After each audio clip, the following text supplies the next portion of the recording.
Thanks for watching this Blitz special feature interview. I'm Brian Carter here at Stevens County High School with head softball coach Dave Poffenberger. Dave, thank you so much for your time. Really appreciate it. Absolutely. It's a pleasure to meet with you. Now, your team has had a phenomenal season. You went 24-6 this year, made an Elite Eight run. How would you put the season into words for you and how well it went for the girls? Wow, it was an incredible season. I'll tell you, it's the best record we've had in girls softball here at Stevens County, and making the Elite Eight, that's never been done before either. And so I'm really proud of the girls of what they've accomplished this year. And it was truly a team effort. It wasn't just one person that did it all, and just really pleased that the season that they had this year. Mm-hmm. And softball is unique in the way that it seems like it's a very condensed schedule, because it seems like the season starts and then next thing you know it's over. Playing almost every weekend, multiple games a week. You know, what set this team apart in terms of being able to make it through and enduring a tough schedule where every week they're just constantly out here? How do you keep the girls fresh when they're playing so much? Well, we actually started June the 6th, believe it or not. We started practicing 3 days a week, and did that for all of June and even into July. Had some summer league games and to get ready for the season.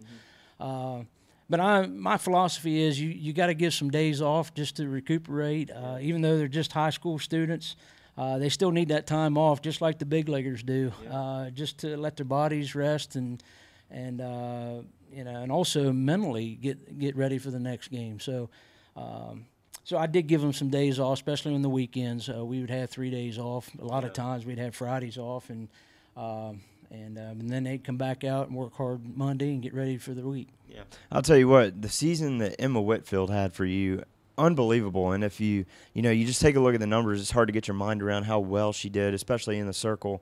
All the strikeout totals that she was able to rack up. What's the ceiling like for her? Can we tell at this point, because she's just a sophomore?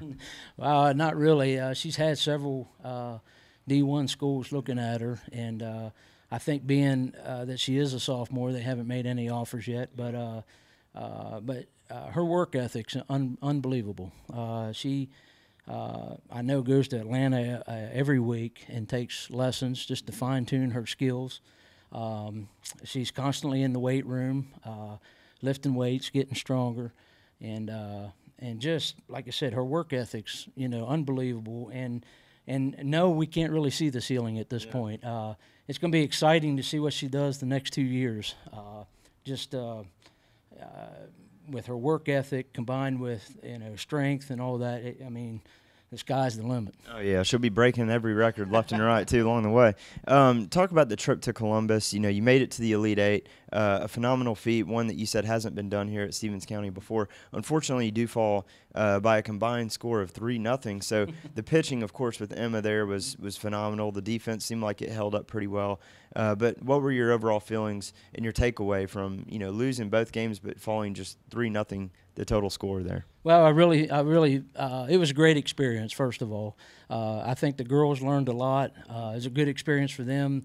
The ones that I have returning kind of gives them a taste of what next year can be like, and the fact that we could possibly win this thing next year. And so it was a great experience overall for the coaches, for the players, and I feel pretty confident that these girls are going to work just as hard, if not harder, next year to try to make it back. That's like you read my mind, because that's where I was going next. You got to deal with some turnover. Every coach does. But how do you feel like this team is going to be able to lock and reload for next year? And what effect what ripple effect do we see from this Elite Eight run down to the lower levels in this community for girls softball?